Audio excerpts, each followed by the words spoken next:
Okay, welcome everybody to JPEG versus RAW Part 2, the course which will allow you to decide which one of the two you will use for any situation you have.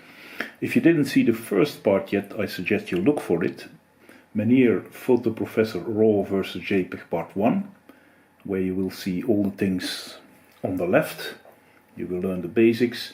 In this part you will learn what baking is, how JPEG actually optimally determines the colors of an image for you already, the different possible curves you can make, scene versus display referred, how to use your bits optimally even if there's only 8, and the basic image processing you will need to do, and finally concluding which one is not just the best but is the most applicable to use. So we talked about baking in. JPEG is a version of baked in. If you get out of camera JPEG, you just get these final values 0 to 255 with the missing sunset, with whatever the camera decided to do for you. If you go RAW, then you get the original numbers and you get some mathematical models which say, I will do this transformation to get, which is probably a very good JPEG according to what the camera manufacturer or whomever thought. You can also do that as a photographer or videographer yourself. You can define a viewing look and say, probably use this on the data. That's the non-destructive manner. So you always store the original data together with what you think should happen to it. And why does that work? Because nowadays computers are powerful enough to immediately calculate. So for example, suppose you have some very specific problems with a display. Maybe the display is very red. Instead of destroying your image by making it anti-red, so it will look much too anti-red on any normal display, in the original data that you have saved destructively, you could just use this lookup table to see what anybody else with a normal display would have had. And then just store whatever you want together with the data. So just a little bit, what we're doing now mimics what we were doing actually in the old times. In the old times you also had a negative. It didn't have the right contrasts and the right brightnesses and what have you.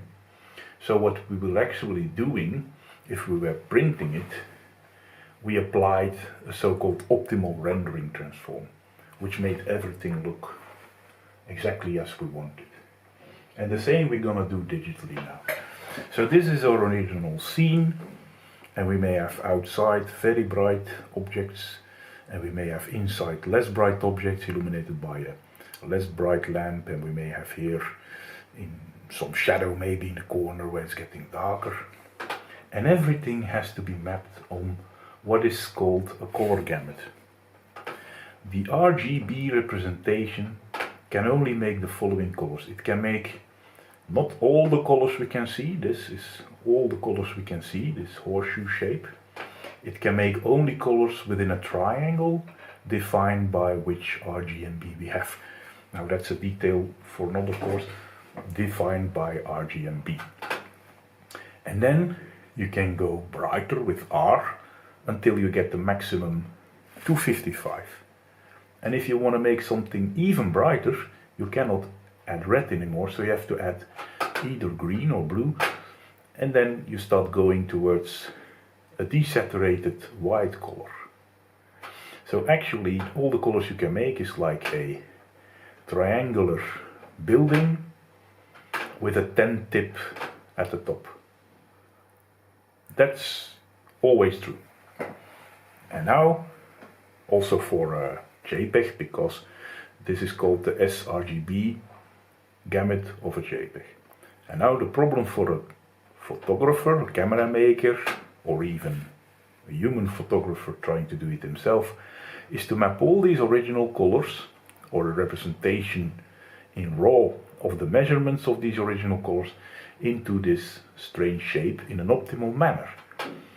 So I may want to, these indoors objects are maybe the most important ones, or at least there's a lot of it to be seen, so I may want to put those around the averagely bright so-called middle gray, so that I have enough darker parts and enough brighter parts to show them nicely colorful and contrasty.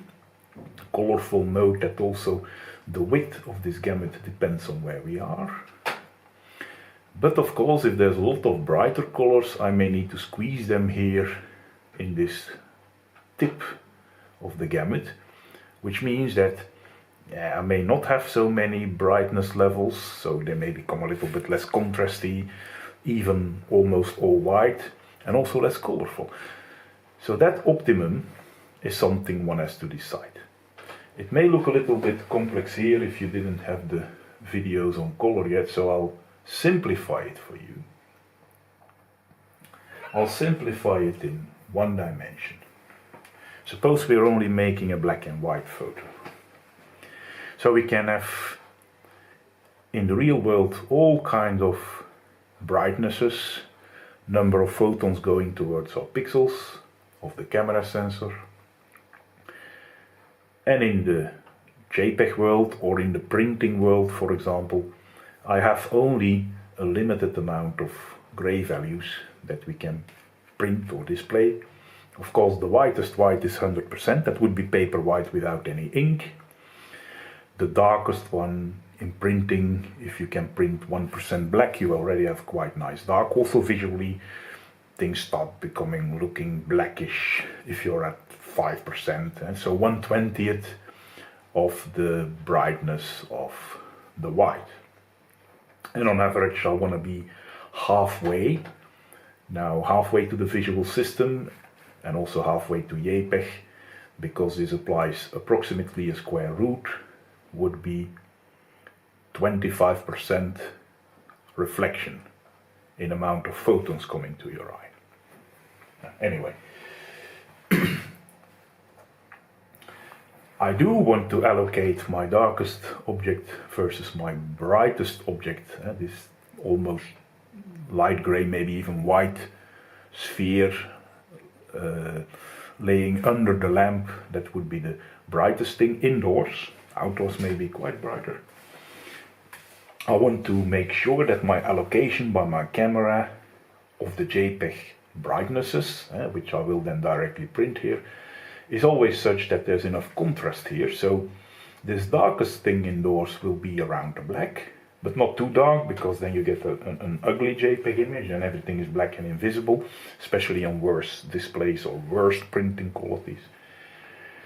And the white one I want to put somewhere near white, and then at least these indoors objects will look very nicely because I will have used all the colors I have. Now, what does it mean to have a good black? There's also, what does this JPEG generator do? It uses also rules of how people like to see images of certain scenes. And there's another rule that says people like to see deep blacks if possible. Not so deep that you can't see what's happening anymore, but what we don't want to have is a night scene where everything is black and you don't see what's happening. But if you have a day scene, for example, this is a kind of dull day because it's in the UK where it's always raining, then you can say, well, this looks kind of blackish, these wooden beams, but it looks more beautiful to almost everybody in the world, photographer or not, if you can have deeper blacks, if you can have better blacks. So instead of putting my black object here, I would like to put it here. But what happens then if I have even deeper blacks here? Like here indoors it becomes darker, you can't see anything anymore, because you can't go below the blackest black. And what you can see here depends on the quality of the reproduction system. And my brightest objects, I can put them no brighter than 255, there's nothing else. So worst case, it will again clip all to the same white. This kind of behavior, where I want to use most of my range for a certain part of the image object, the indoors images here, And then I need to use a very small part of the range for a lot of other luminances, potentially, because not every image has those outdoor very bright objects. And the same at the black side. This generates a so-called S-curve, because it looks like, well, if you turn it around in the other direction, it looks like an S. We know it from classical celluloid wet photography and classical film photography. So that's the normal way to capture, that's the normal thing which JPEG will do. So JPEG may make quite dark images for some regions of the picture, like here in this door, this portal. But most of the images are nicely contrasty, nicely bright, nicely colorful, because that also relates to where you put the images and how steep this slope is made. It's a detail we will see in another course. But also everything which is brighter, like there were clouds here, but maybe they're not so well visible anymore because they're all represented with more or less the same image. And this range is kind of tight. There's not so much you can do. So in an LDR image, yeah, it's relatively critical how you expose your photo to begin with. That's just the filling of the pixel wealth, and then how you allocate all these values to the optimal output range of a JPEG, which becomes a printed image or displayed image. So most of the image is right, some of the image may be quite wrong in a JPEG. So if you have an other more critical image, you could of course capture it in a different manner. Whether that's raw or not, it can be a compressed version. So let's suppose we're indeed just capturing the colors, and we put our white object a little bit darker now over here, we put our dark object a little bit brighter now over there, and we get of course less contrast in this interesting region, but we get some extra range instead of this little bit of range for coding the brighter objects. So that could be a nice image, if not already as a final image, then at least as a capturing format. In such a situation you get a curve which is not S-shaped, but this kind of like more flat, more power function-like shaped or logarithmic-like shape. These curves are usually called log curves. Again, there are several variants depending on the camera.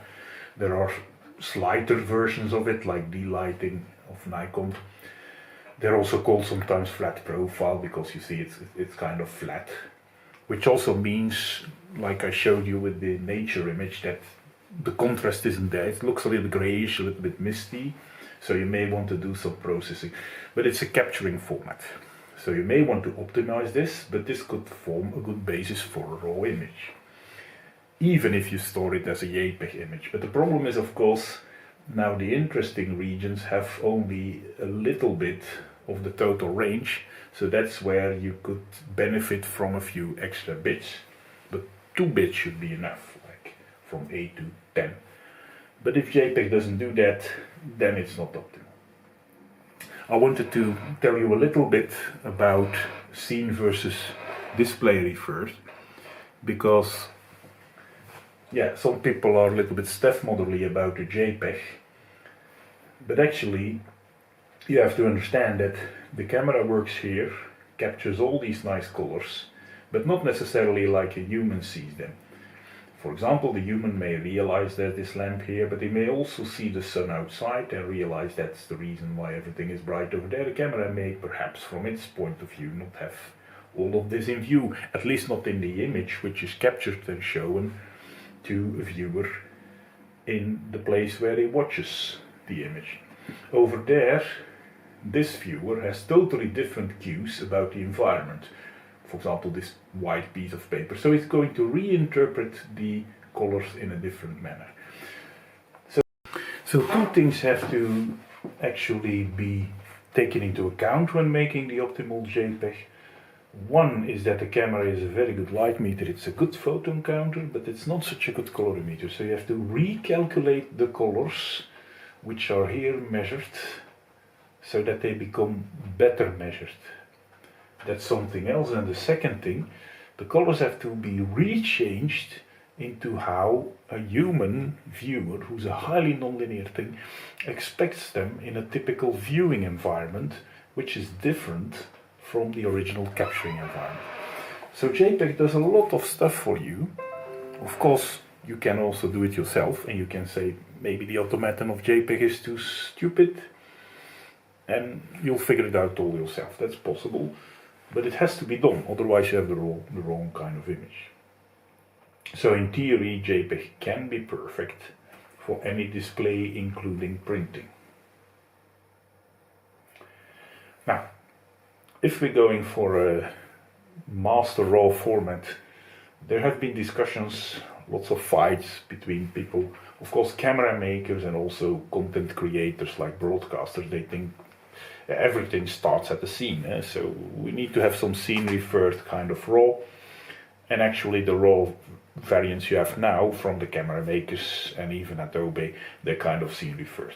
Television makers and people like that, they would rather go for display referred. I don't want to make a strong statement here, but personally I'm a little bit inclined to define a RAW, universal RAW format which would be display referred. The scene referred people would say, yeah, but how come display referred? There's so many displays. But that doesn't mean that you can't select one very good display as the reference display. There are some interesting issues, but so you still need to do some transformations of your color, but that's beyond the scope of this. It's just to be able to define a display referred universal format.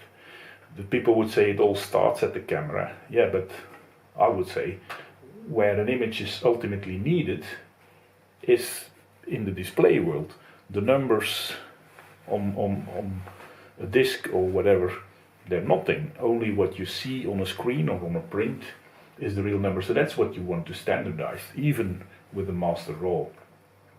You should also realize that the fact that cameras use RGB is already a move towards display referred. The RGB that you see in a RAW file, it's not the real scene colors anyway. It can have quite different colors. So why not make, like I said with the display slide some slides ago, why not make a very good display referred master format? At the moment we don't have a good master format yet. DNG is attempting it. Maybe in the future we will have a better one. I would say I'm not really very strictly saying it should be a display referred, because I think both are good, again, as long as you can transfer one into the other, and the image which you store is a master format that you can do whatever you want with, then it's good, whatever your philosophy or your evangelism is actually. But the important thing is that it's standard. Like for example, standard RGB was a good attempt, because if you can compare it with try to write a beautiful poem instead of a beautiful picture, if the language is not stable, if everybody uses the words differently, then how can you make anything which is stable?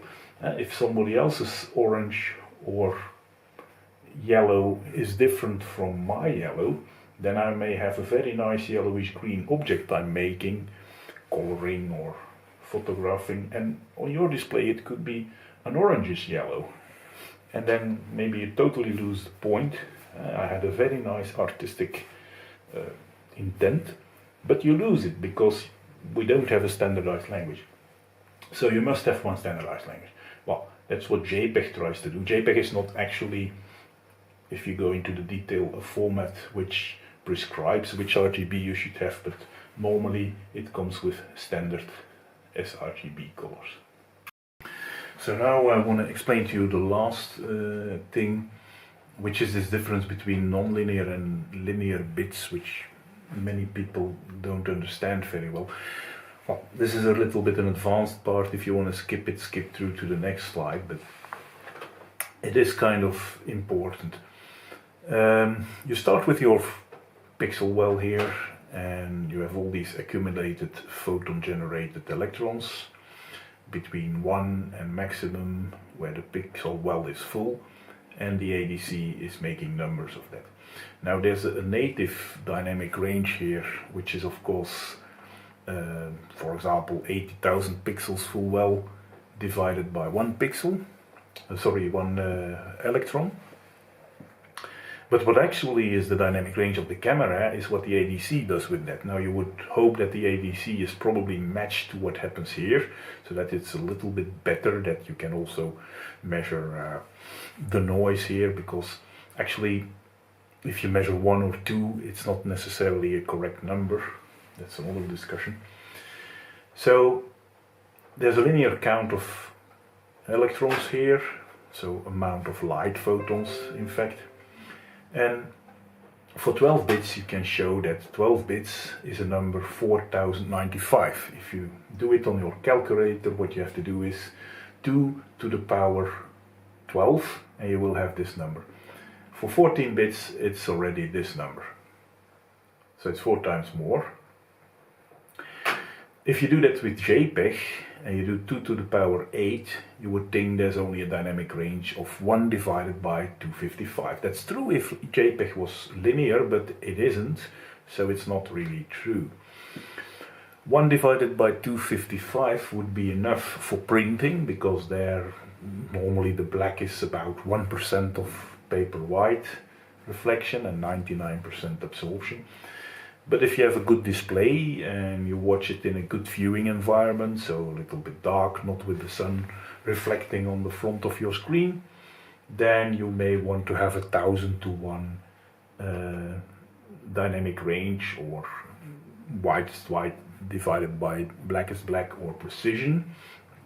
And it looks like you couldn't code that with JPEG, but actually you can, because if you use a non-linear definition of these bits versus the count which it represents, then you see if you use a power 2 for example, and you have your 8 bits and you raise that to the power 2, so you have 255 divided times 255, you end up with 65,000 possibilities already. So it looks like you had a 16-bit code, although you had an 8-bit code, if you don't look too much towards precision.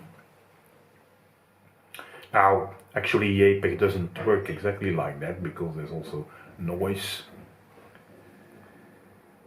Now because of that non-linearity, there are more codes which are used for the darker pixels, and you can also code darker blacks. Actually that works very well for what the eye needs, because the eye doesn't need so much precision in the brighter parts. It's like the eye works a little bit logarithmically. You have to think like if you're a millionaire, you're also thinking about millions and not about single dollars or euros. And if you only have a couple of euros, then each and every euro counts. But if you're a millionaire, you count in millions. Well, the eye does the same.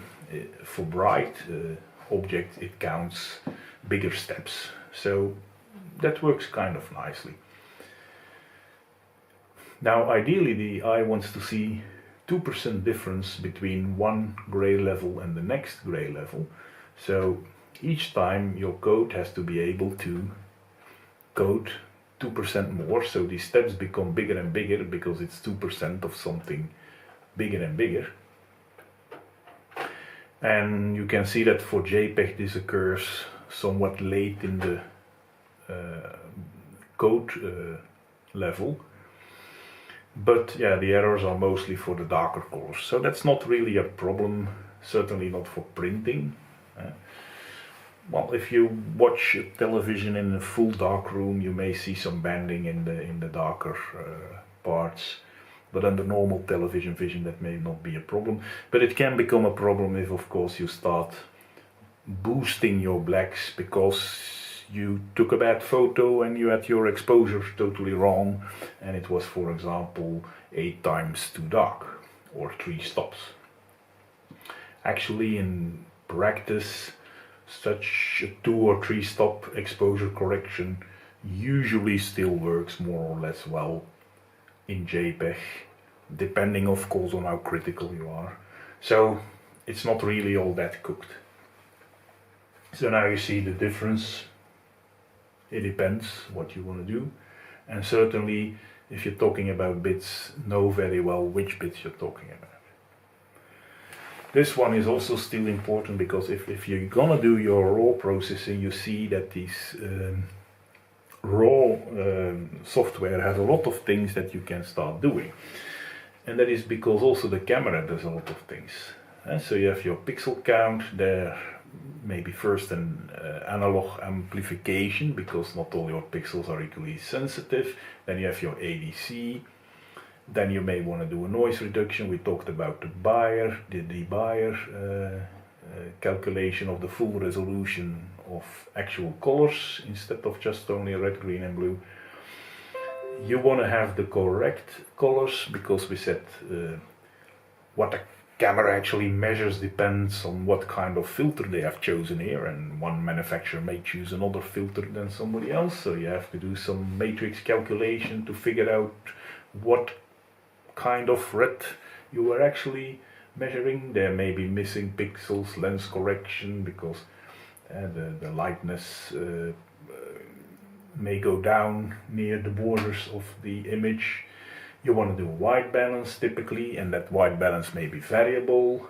That's a big course on itself. And what does the camera think that the white balance is? And then it does a correction, maybe a little bit more blue or a little bit less blue.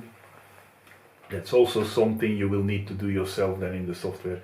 There may be, as I said, picture control settings, a little bit more saturated or not. There was this curve which we talked about, which can be an S-curve or a more flat curve profile.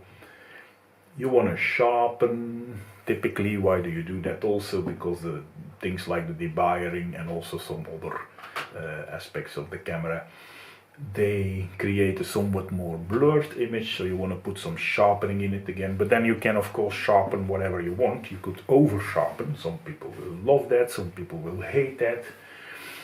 You would tend to think that the sharpening is exactly matching with what you do here, and then you get just a better picture and not an exaggerated picture. But then again, this can be a setting, and also in your software it all belongs together.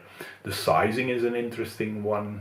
If you say, oh, I have such a huge sensor, always 8000 pixels by 4000 or whatever, and I just want to save 2000 by 1000 pixel images. Well, that's typically a video format. In photography you usually have 3:2, but anyway, then you will see that indeed the JPEG will be the smaller size, and there may be even certain crop functions on some cameras. The RAW will of course be the original size of the sensor, which is also why it's so big then. But then you can do of course other transformations, because you also have that information, not just more color information but also more resolution and maybe even more pixels. There's other kind of cameras become smarter and smarter, also mobile phones and such. They may be doing, for example, image processing like simulated depth of field. If you have a very small lens, you don't get much depth of field, which is where your focus is very sharp and things in front or behind are very blurred. Well, the camera may try to do that automatically. Whether it's good or not may depend. All of that you may need to do then yourself in the software. Now I think this kind of stuff you probably don't want to do in basic image processing anyway, so you probably want to do that on your computer. Take your time, optimize it, whatever you like. And then of course there's the conversion to the color space of JPEG and the storing.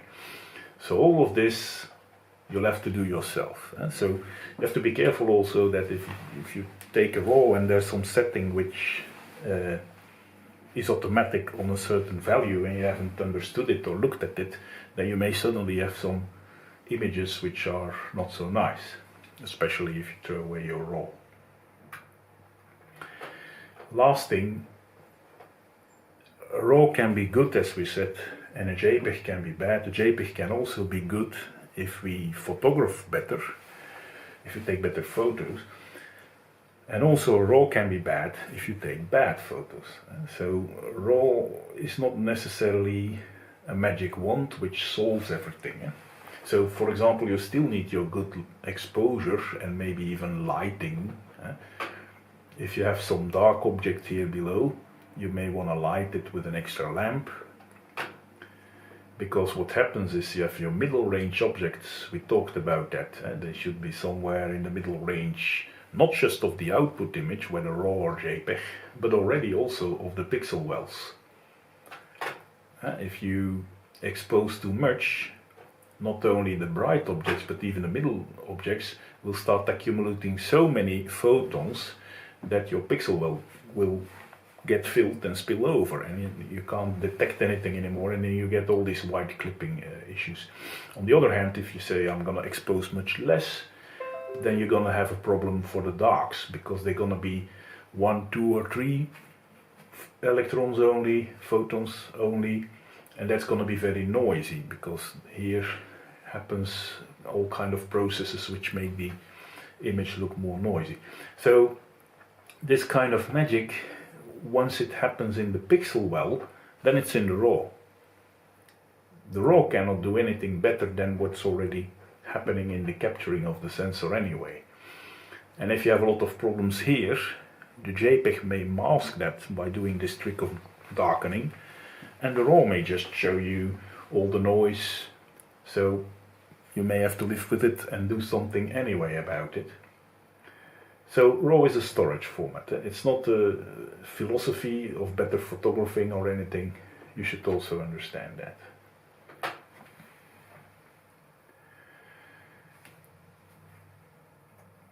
We can conclude then with a few lessons learned, in my opinion.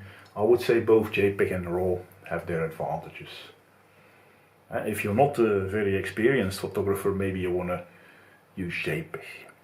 If you're a quote-unquote fast photographer, like more about what the content actually is than how fantastically high quality it actually is. I know that some people focus enormously on quality, but sometimes it's not so much about the quality, but rather what's in the picture. Is it funny or whatever? If you just take some snapshots for your vlog, I would say don't care too much about the RAW, although it's not forbidden, of course. So it depends what you think is good enough, an image, and what kind of use you have for it. You may not know, of course, because maybe the image becomes popular and you want to sell it as a stock photograph, and maybe those people want to do lots of stuff with it. As we said, RAW doesn't solve anything you do wrong, like bad exposure or anything. It may be possible that you can cure some of your problems a little bit easier. That's why professional, for example, portrait photographers may love RAW, because they always like to tweak the faces and remove some of the wrinkles and such. And so I think this kind of stuff is typically also something you can often remove also in JPEG, although JPEG can indeed have some a little bit nasty things already by itself, and then if you want to have the most beautiful faces, maybe you indeed want to work in RAW, at least have a little bit more control. If you're gonna do something, a shoot like that, and you're gonna spend maybe an hour, some people even spend days optimizing their images, then you may as well shoot RAW. But if you want to have a quick 100 images, maybe JPEG is again the winner. I would also say if the scene is a simple scene, and for example the things you can easily capture with a mobile phone, if there's lots of light outside, it's sunny, and also maybe not too deep shadows, so everything is like perfectly lit, you have this 100:1 contrast ratio anyway already, then probably you're going to be able to make very nice JPEGs, and probably you don't need to optimize a lot later on in software anyway. Again, if you need to do extreme image processing, if you're doing really technical shoots of one kind or another, I mentioned the astronomers If you want to do calculations on your images, maybe you don't want to get stuck with all the JPEG artifacts. So in medicine, doctors were kind of wary of that kind of artifact because they may mistake maybe a disease for a JPEG artifact. But as a final format for many purposes, if you want to print a photo, you want to send your photo for it to get printed on a mug or on a pillow, JPEG should really be good enough normally. And if the scene is difficult or you're critical or somebody's critical, maybe instead of shooting just RAW, why not RAW plus JPEG? You have that option to shoot both. Of course, if you have little memory, then you're also shooting a lot of movies and such, and your memory is almost full, then you may want to choose or buy another memory. They're not so expensive anymore these days. What is kind of annoying, I think, is that it's all this proprietary stuff, and they also change from camera to camera and such. Yeah, that can be annoying. Your software doesn't recognize it and such. So it may be good at the moment to convert everything to DNG. I'm not forcing anybody to do anything, but you could store your whole set of master photos as DNG maybe. Digital negative. I'm not sure I would store, I have many different cameras. Well, some of them are more common and popular, well, most of them are of the common brands, so that's probably okay, but yeah, who knows if you store everything just in RAW. Maybe that is not supported anymore in the future or something, so I'm not sure about that. In any case, the camera makers aren't necessarily so much in favor of all these universal formats, because you can understand they want to have control about their quality of the photo and so on. There may be money involved if they can sell extra software and so on, but I personally think the photographer wants to have a universal high quality RAW image, and I would also think that can be best as close as possible to something you could already use, a display referred format. So maybe it can be something which shows perfectly on the 99% of not so high quality displays that most people have, if provided that you can also improve it for better quality displays, higher resolution if necessary, wider gamut color spaces, high dynamic range displays, multi primary printing and such and so. If you're able to transform your image without too many really visible and annoying problems, then you have a good master RAW. And I think that should be possible. And maybe we'll see a new kind of RAW in the future. It's a lot of politics in that world. But in any case, I gave you the possibility to make up your mind. It was a kind of difficult lesson, this one. Lots of stuff to think about, so you may want to watch it twice or even 3 times. But it does contain all the pointers to what you need for RAW. And then I would say just start working with it and play with it for yourself. And watch us next time for one of the other courses regarding how to deal with color or whatever. Bye guys.